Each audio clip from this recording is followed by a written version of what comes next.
The sun blistered the earth like a cruel hand pressing down from the sky, turning the dust to chalk and the wood of the church to cracked tinder. Flies circled the mouths of horses, tethered and restless, snorting in the heat. Inside the chapel, no hymns played, no preacher read from a good book. There was only the heavy breathing of armed men, the tense silence of forced witness, and the trembling breath of an 18-year-old girl in a tattered muslin dress. Clara Monroe stood at the altar, barefoot, with her hands bound loosely in front of her. Her hair, once honey blonde and brushed by her mother's soft hands, now hung in a limp braid down her back. Her mouth was dry, but not from thirst. Fear was an arid thing, clawing at her throat with invisible hands. Judge Hawley stood beside her, towering, grim-faced, and drunk on something meaner than whiskey. He was a man of 35, all stubble and scars, his shirt stained with blood and tobacco juice, his fingers twitching over the pistol at his hip. He stank of horses and rot, and when he turned his head to glance at Clara, she flinched at the weight of his eyes. They were like cold, iron-empty, fixed, and cruel. Across from them, holding a Bible as though it burned his hands, was the town's reluctant blacksmith, forced into the role of preacher for this godless ceremony. Behind him, seated lazily on the church pews, Jude's gang muttered obscenities, under their breath, snorting and elbowing one another. Clara's father, Silas Monroe, stood at the edge of the room, eyes low, arms crossed. His face was lined, sunburned, hardened like old leather. There was no shame in his eyes, no pride either. Just the dim glaze of a man who'd sold his soul and couldn't quite remember when. The dowry sat outside, a bottle of rye whiskey, and a long-barreled Winchester rifle, old but clean, leaned against the hitching post. "Do you, Clara Monroe, take this man?" The blacksmith's voice faltered. "She don't need to speak," Judge growled. "She's mine now." "That's the deal." The blacksmith hesitated. Clara stared at the floor. Her lips parted to protest, to cry out, but the air around her was like molasses thick, impossible to move through. Her knees wobbled. No one came to her aid. No one had, not since her mother had died 2 winters back. Since then, Clara had become just another mouth to feed in Silas Monroe's cursed household. Silas nodded at Judge. "It's done," he said. "She's yours." Judge grabbed her arm hard enough to bruise, and Clara stumbled as he yanked her out of the chapel. Behind them, laughter and mocking applause filled the doorway. Outside, the air smelled like manure and fire. Clara didn't cry. Not when he threw her onto the back of a mule-drawn wagon. Not when he handed her a half-eaten biscuit and called it supper. Not even when he told her, voice thick with the promise of violence, "You run once, I'll break your legs. You run twice, and I'll sell what's left of you to the brothel in Elkshead." They traveled for hours into the brush, away from town, deeper into outlaw territory.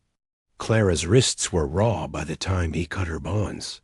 Jude's camp sat nestled by a dried-out creek bed, circled by twisted trees and broken fences. 3 other men waited there, all drunk, all laughing. One of them, Nash, a scrawny weasel of a man, whistled when he saw her. "She's prettier than I expected," he said. "Hell, Hawley, you might have struck gold." Judge didn't smile. "She's mine," he said. "Anyone touches her, I cut off his goddamn fingers." That night, Judge ordered her to cook. When she hesitated, he backhanded her so hard her ear rang. She stirred beans with trembling hands and swallowed her fear with every wooden spoonful. When the others were asleep, Clara crept away from the firelight, barefoot, quiet as a breath, into the brush. She didn't know where she was going, only that she had to go. Her lungs burned, and her legs moved like pistons driven by desperation. But Judge wasn't sleeping. He caught her before she'd cleared 100 yards, tackled her to the ground. She shrieked once, and then his hand clamped over her mouth. His breath reeked. His other hand balled into a fist. "I warned you," he hissed. "I warned you." Before he could strike her, a sharp whistling filled the air, a sound like wind cutting through bone. Then a scream. Jude's grip loosened. Another scream. Clara twisted her head just in time to see one of Jude's men stumble into the firelight with an arrow in his neck. He gurgled and fell face first into the coals. Panic erupted. Gunshots cracked like thunder. Arrows whistled again, and a second. Man fell, clutching his belly. Nash, the weasel, tried to run and was dropped by a tomahawk buried in his back. Clara scuttled backward on her hands and feet as chaos unfolded. Judge was bleeding, struck in the leg. He howled, tried to limp toward her, but an arrow punched into his chest. He staggered once, eyes wide with shock, and collapsed. From the darkness emerged a figure bare-chested, painted with ash and ochre, hair in braids, moving like a shadow-made flesh. His bow was already knocked again. He moved toward her with sure, deliberate steps. Clara crawled backward. "Don't hurt me," she cried, her voice ragged. He paused, lowered his bow, spoke low and halting. "Not hurt. You safe." She stared at him, breath shallow, expecting a trick, a lie. But there was no mockery in his voice, no heat in his eyes. Only caution and curiosity. He held out a hand. "Come." Clara didn't move. He looked toward the fire, toward the dead. Men, and then back at her. "More come. We go." The truth hit her like cold water. More men would come. Maybe from town, maybe outlaws who'd known Judge. Either way, they would see her as spoil. A prize. She didn't take the warrior's hand, but she stood. And she followed. They rode a stolen horse through the dark, the land shifting beneath them from scrub to canyon to broken hills. Clara clung to the saddle horn, biting her lip to stay silent. Behind her, the world burned. By dawn, they had reached a rocky outcrop near a shallow stream. The warrior dismounted and helped her down gently. He pulled a flask from his pouch and offered her water. "Name?" he asked. She hesitated. "Clara." He nodded. "Tahin." She repeated it, unsure. "Tahin." He crouched by the stream, washing blood from his hands. Not his blood, she realized, and not hers. She watched him, wary, but no longer afraid. He didn't look at her like a man looks at a thing. He didn't leer, didn't touch. He simply existed, steady as stone, calm as a deer before the shot. Clara sat down on the grass, her legs finally giving out. The sky stretched above her, blue and endless. Somewhere behind them, men were dead. Her father had sold her for whiskey and a gun. She didn't know where she was, didn't know who this man was, didn't even know what tomorrow would look like. But for the first time in months, she wasn't afraid to sleep. And that was something. That was the beginning. ChatGPT said, "The morning sun crept slowly over the ridges of the hills, turning the silver mist along the stream into golden vapor." Clara woke to the sound of birdsong and running water, her back sore from the cold ground and her eyes raw from weeping in her sleep. For a moment, she didn't remember where she was. The wind whispered through the brush, cool against her face, carrying the smell of sage and blood. Then she remembered Judge, the fire, the arrows, the silent warrior who had taken her hand, but not her voice. She sat up with a jolt. Tahin stood 10 paces away, sharpening a long knife against a stone. He didn't look at her, but he knew she was awake. Her hands went instinctively to her sides, still half expecting to find herself bound, half expecting Jude's snarl, or her father's slurred orders. But there were no ropes, no threats. Only the hum of insects and the calm rhythm of metal on. "Stone, you hungry?" Tahin said without turning. It wasn't a question. Clara hesitated, then nodded. "Yes." He tossed her a small pouch. Inside were strips of dried meat and a handful of something she couldn't identify, nutty, bitter, earthy. She chewed slowly. "What is this?" "Pinyon.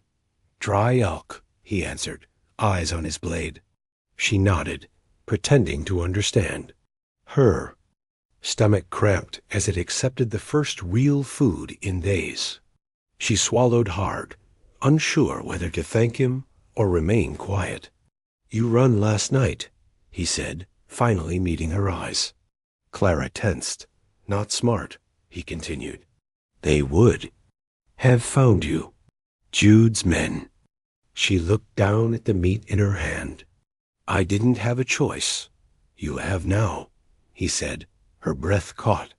That word choice felt foreign in her mouth, a strange sound she hadn't heard in so long, she almost didn't recognize. "Why did you help me?" she asked. Tahin stood. He tied the knife at his hip and slung a bow over his shoulder. "Jude's men cross line, kill my kin. Burn village, we follow, we watch." He turned his face slightly, so the sunlight caught the scar on his cheekbone. It looked old but deep, earned in fire or battle.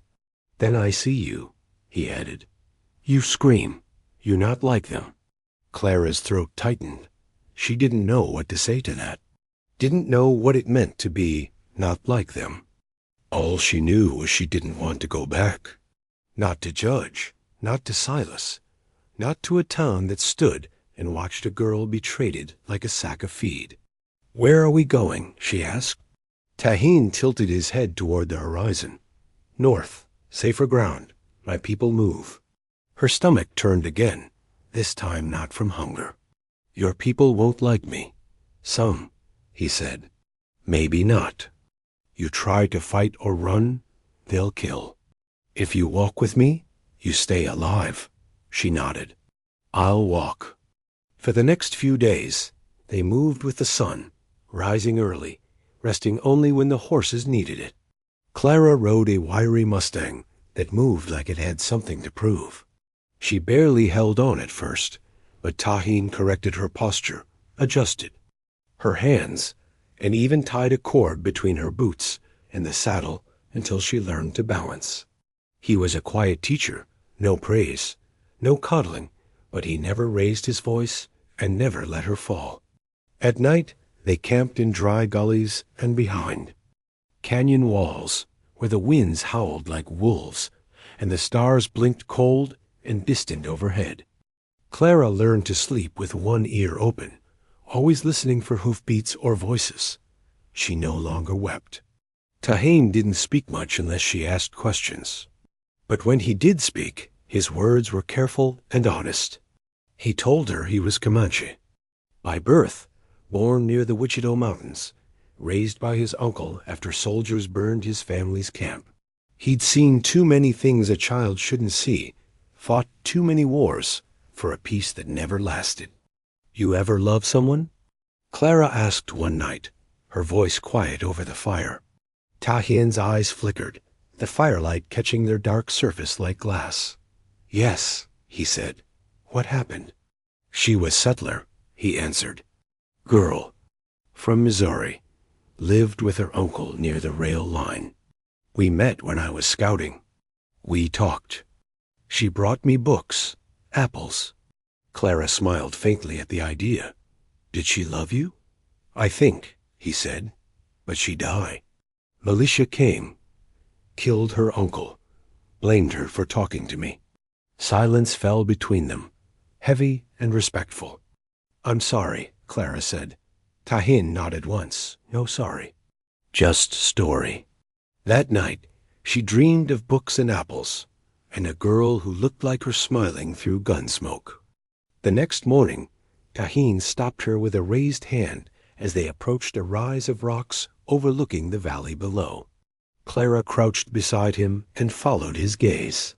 Below them, clustered near a dried-out riverbed, was a group of men 5 or 6, ragged, armed, and nervous.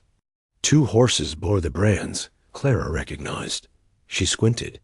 One man leaned against a wagon with a limp Jude's second cousin Travis, and beside him, her heart stopped. Silas Monroe stood there, smoking. From his pipe, a rifle slung over his shoulder. Clara's mouth went dry. "That's my father." Tahin looked at her. "He looked for you." She nodded. "Not to save me." "No," he agreed. She stood, fists clenched. "I need to talk to him."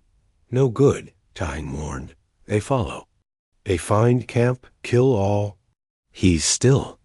"My father," she said, though her voice cracked on the words. "Then make him come," Tahin said. "Not you." Together they circled around, and Clara sent a message into the camp, an old trick she remembered from when she was small, stacking stones in a way her father would recognize. A signal from the hills. A trick they'd used once to find each other while hunting. An hour later, Silas came alone, grumbling and muttering, rifle in hand. She stepped into his path. He froze. "Clara?" She said nothing. "You're alive," he said, half in awe, half in suspicion. "They said Judge was dead." She nodded. He blinked. "You ... you ran?" "I escaped," she said, "after you sold me." His mouth twitched. It wasn't like that. It was exactly like that.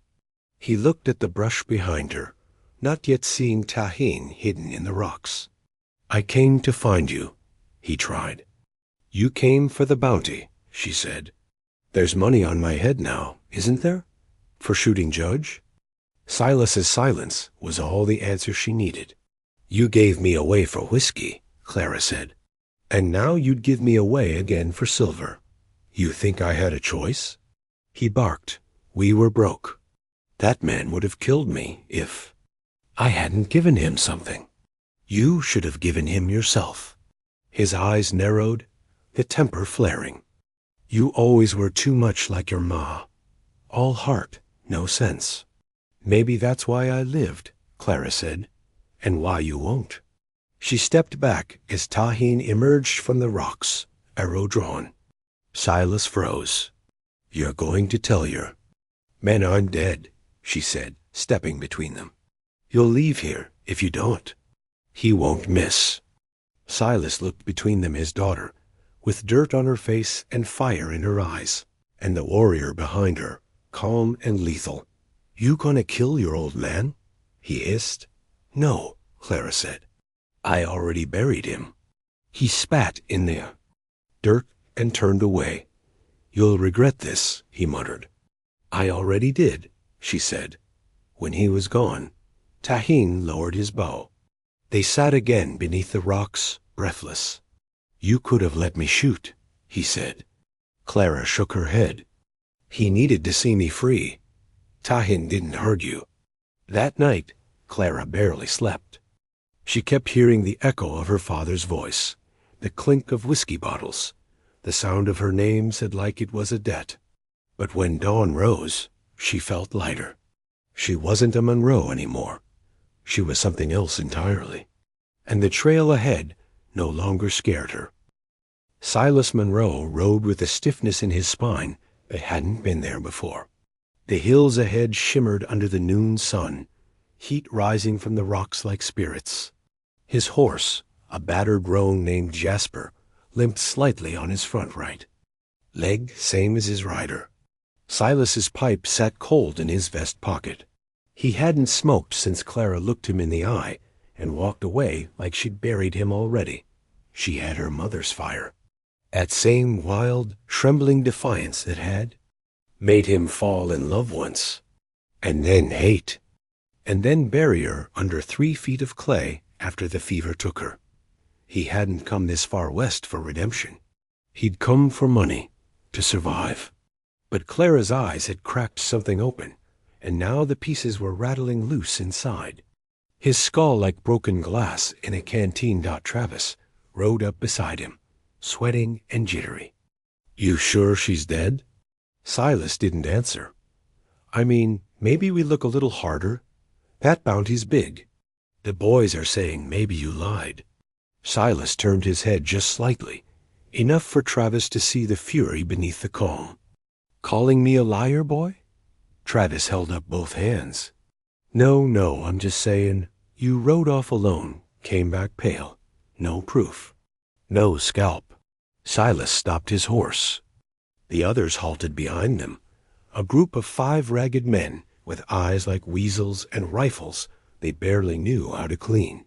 "She's dead," Silas said, slow and cold. "Fell off a ledge. Buzzards got her. We're not looking anymore." "But that Injun—" "Don't say that again," Silas snapped. "That Injun can put an arrow through your eye in the dark." Travis swallowed and backed off, his horse shifting nervously beneath him. Silas knew the Comanche was watching them even now. Somewhere in the hills, those black eyes were trained on their every move. He wasn't stupid. Tajín had let him live. A message clear as thunder. One wrong move, and Silas wouldn't get another warning, but the men wouldn't forget. Greed had a way of twisting memory. Sooner or later, one of them would sneak off and come back with Clara's scalp or someone's. Scalp and tried to claim the bounty. Silas spat into the dust and turned Jasper westward. "Let's move," he growled. "Back to the canyon. We'll camp tonight, head south in the morning." Travis muttered under his breath, but followed. The canyon was dry, wind-scraped, and cruel. Rocks jutted from the walls like broken bones. Cactus and dust. A dead snake curled near the base of the fire pit they dug weeks ago. That night, Silas sat alone by the fire, watching the flames with dead eyes. The whiskey in his flask didn't taste right. Nothing did anymore. Clara had changed, grown teeth. She wasn't the trembling girl he'd dragged into the outlaw camp. She'd stared him down like a judge and pronounced his sentence. He was a ghost walking. Just hadn't dropped yet. He turned the memory over in his head, her standing between him and that Comanche, daring him to reach for his gun. She should have died years ago, but something in her refused to rot. And now she was fire-walked, shadow-stitched, baptized in survival. She was stronger than him. A branch snapped. Silas stiffened. His hand drifted to his rifle. Another step. Soft. Deliberate. "Travis?" He called. No answer. He stood, cocking the rifle. A figure stepped from the shadows. Not Travis. Not any of the men. It was Tajín. Silas raised the rifle halfway before stopping. The warrior didn't move. He stood just outside the ring of firelight, bow in one hand, arrow notched but aimed low. "What the hell do you want?" Silas growled. "To warn," Tajín said. "Warn who?" "You and others," Silas scoffed. "You think I'm scared?" "No," Tajín said. "But you are tired, and you know what's coming." Silas's shoulders slumped. "The boys. They want the bounty. They'll ride for her again. Even if I tell them not to." "I know. Then why warn me?" Tajín took a step closer. His face was carved from stone. "Because she is mine now. Not as property. Not as wife. As blood. She lives. I protect." Silas's chest tightened. "She's your woman now? She chose herself. That is enough." Silas lowered the rifle. "I didn't know how to be your father." Tajín's expression didn't change. "Then be her ghost. Stay dead." Silas looked into the fire. "I don't want them to kill her." "Then ride," Tajín said. "Far, fast. Before they see you bleed." Silas nodded slowly. Tajín melted into the night. At dawn, Silas packed quietly. The others were still asleep. He left the camp with nothing but his rifle, a canteen, and his old saddlebag. No goodbyes, no speeches. Just silence Jasper carried. Him over the ridges, away from the canyon, away from the men who had once called him boss. The sun was still low when he reached a high bluff overlooking the plain. Below, the desert sprawled like a painted sea flat, endless, merciless. He breathed in the dry air. His leg ached. His chest burned. Behind him, gunshots echoed. He turned in the saddle. Smoke, yelling. A flash of fire. The men had woken. Found him gone. Found the whiskey bottle he'd left shattered on the rock. And someone, Travis, probably had found his absence suspicious enough to follow. He dug his heels into Jasper. The roan galloped hard, coughing as dust rose. Shots rang. Out again. One clipped a rock beside him. Another whistled past his ear. He kept riding. He didn't know what he'd do if he got away. He'd burned too many bridges. But if he stayed, they'd kill Clara. He knew that now. If they caught her, they'd string her up, say she was outlaw kin, say she shot Judge Monroe in the back. They'd drag her to some judge, or just leave her in the dirt. He couldn't let that happen. Another shot. Sharp pain in his side. He didn't. Look, couldn't. Just ride. He crossed the arroyo, jumped a dry creek, his heart thundering in time with Jasper's hooves. Then Dash cracked out. The horse staggered. Silas flew forward, hit the ground hard. The breath knocked from his lungs. He rolled, gasping. Jasper thrashed, then fell still. Silas reached for his rifle. Travis emerged from the ridge above, rifle leveled. Behind him, the others. 4 men, eyes. Hard. Thought you could sneak off, old man? Travis sneered. Thought you could leave us hanging? Silas struggled to his knees. Leave Clara alone. Travis laughed. Too late. We know she's alive, and worth gold. Kill me then, Silas said, but don't touch her. You really care now? Travis asked. You sold her. Silas, you don't get to play saint. Silas pulled the rifle to his shoulder. One of the men raised a pistol. Gunfire cracked. When the dust settled. Silas was bleeding out in the dirt. His rifle fired once, hitting the sky. The men didn't even. Looked twice. They stepped over him, muttering, laughing, mounting their horses. As the world faded, Silas thought of her tiny hands gripping his sleeve as a child. The time she'd brought him wildflowers after her mother's burial. Her small voice whispering, I still love you, Pa, even after he slapped her. He closed his eyes. He hadn't deserved her. But maybe, just maybe, dying here bought her another sunrise. Far above. A hawk. Clara stood barefoot in the dew-wet grass. The sky above her painted in early strokes of lavender and gold. A soft wind rustled through the cottonwoods that flanked the stream, and in its hush she heard the faint breath of peace.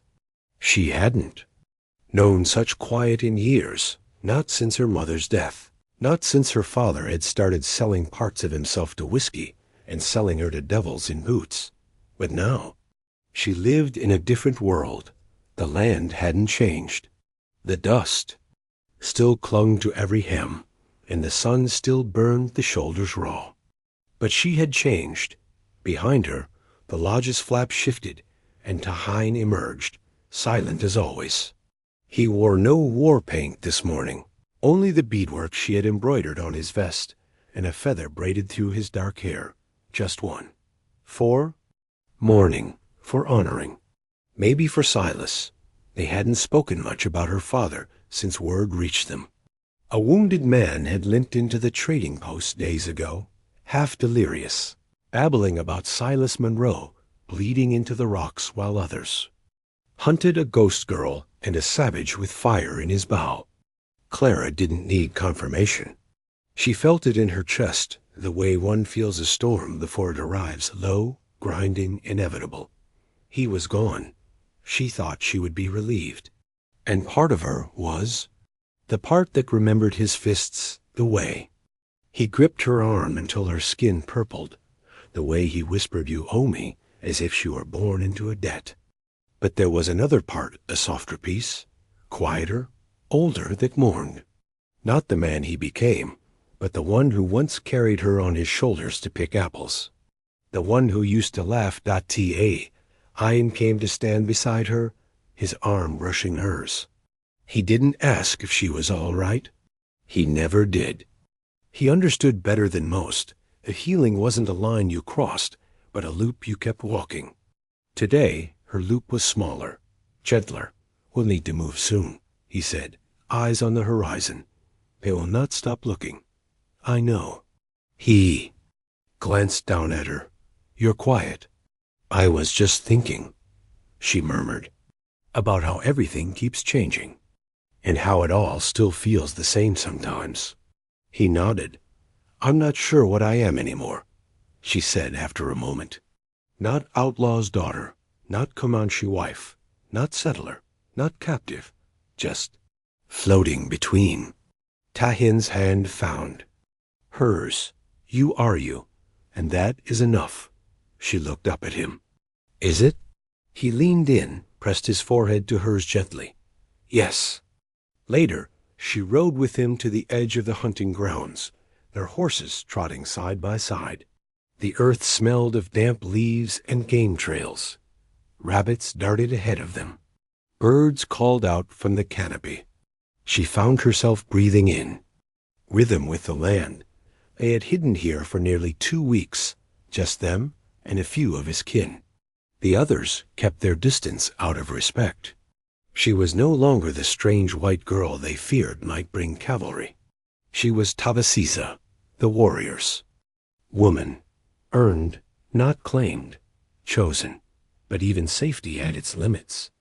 Word had come through a trader that Travis and the remaining outlaws were stirring up the settlements again, whispering about bounty and vengeance, blaming Tahin for Clara's abduction. The lies were old, recycled in different mouths. But they caught wind fast. And wind, Clara had learned, was hard to catch once loose. She had expected Tahin to insist on leaving, but instead he asked her what she wanted. It still startled her, that kind of power. Choice was a muscle she'd never had the chance to flex before. And now, every decision weighed heavy because it was hers to bear. "I want to stop running," she had said, "but I want to live too." So, they made a plan. Go further south. Cross into the lands beyond the river. Find a place where the maps turned vague and the people didn't ask questions. Maybe make a home. Not a big one. Just enough space to plant something and watch it grow. That evening, she sat with Tahin beside a small fire while he cleaned his arrows. She mended the hem of his shirt, fingers moving methodically through the thread. Around them, shadows stretched, long and gold, wrapping the camp in the hush of coming night. "I had a dream last night," she said, not looking up. "My mother was there. She had dirt on her hands and flowers in her hair. She told me to bury something." Tahin paused. "What?" "I don't know. She didn't say, but I think it was my past." He considered this. "Then maybe it is time." She looked up. "Do you think the dead hear us?" "Yes," he said simply. "But more than that, they watch. They don't leave. They walk behind us. Even the ones we hated? Especially them." She smiled faintly. "Then I hope Silas saw me fight." Tahin smiled too small, but genuine. He saw. And he knew. That's why he died. Clara didn't reply. She didn't have to. The next day, they packed light and rode out before sunrise. The horses knew the path now. So did they. South, through the shallow valleys, past the burning fields of prairie grass. Thunderheads loomed far off on the horizon, but the wind at their backs was warmed out around noon. They passed a group of traders moving in the opposite direction. One of the men looked too long at Clara. His mouth curled. His eyes held questions, and maybe threats. Tahin slowed his horse and stared the man down without a word. Whatever the stranger saw in that gaze, It was enough to turn him quiet. Afterward, Clara sighed. They'll talk. Let them. I'm tired of being a story. You are not a story, he said. You are the one who tells it. That night, they camped under a mesquite tree near a dry riverbed. Coyotes howled in the distance. The fire crackled low. Clara leaned against Tahin's chest, her fingers tracing the tattoo on his shoulder, an eagle, wings wide. Do you ever regret saving me? She asked. No, even with everything it's cost? I did not save you, he said. I walked beside you. You saved yourself. She went quiet for a while, watching embers rise into the stars. I think I love you, she said finally. Tahin didn't answer at first. He tilted her chin up gently, searching her face. Think? He teased. She smiled. I know. He kissed her softly. Not like a warrior claiming something, but like a man asking. I love you too, he said. In that moment, under the sky too. Wide to hold their pain, she believed him. They made love as the wind whispered secrets through the trees. Not rushed. Not desperate. Just right. Like two scars learning how to feel again. In the days that followed, they traveled farther from everything they had known. The lands grew wilder. Rivers ran clearer. Once they passed a mother deer and her fawn, standing still as statues while Clara and Tahin rode by. The animals didn't run. They watched, unafraid. Clara took it as a sign. Sometimes she woke at night, thinking she heard gunfire or her father's boots crunching the dirt outside the lodge. But each time, it was only the wind. Each time, Tahin's arms held her fast until her heartbeat slowed. She still had nightmares, but they came less often now. And when they did, she no longer woke, crying. She woke ready. One evening, as they reached the edge of a high bluff overlooking a quiet stretch of plain, Clara dismounted and stood at the edge. The wind tugged her hair loose. Below, the land stretched like a sleeping giant, green, vast. Forgiving, she closed her eyes and breathed it in. Tahin came to stand beside her. What do you see? He asked. Freedom, she whispered. And maybe a place to belong. He said nothing, just reached down, took her hand, and held it tight. They didn't know what tomorrow would bring. Maybe more riders, maybe more blood, maybe peace. But whatever came, she wouldn't run again. Not because she wasn't afraid, but because now she had something worth fighting for, and someone to fight beside. The stars came out, one by one. And far below, the land waited to remember their story.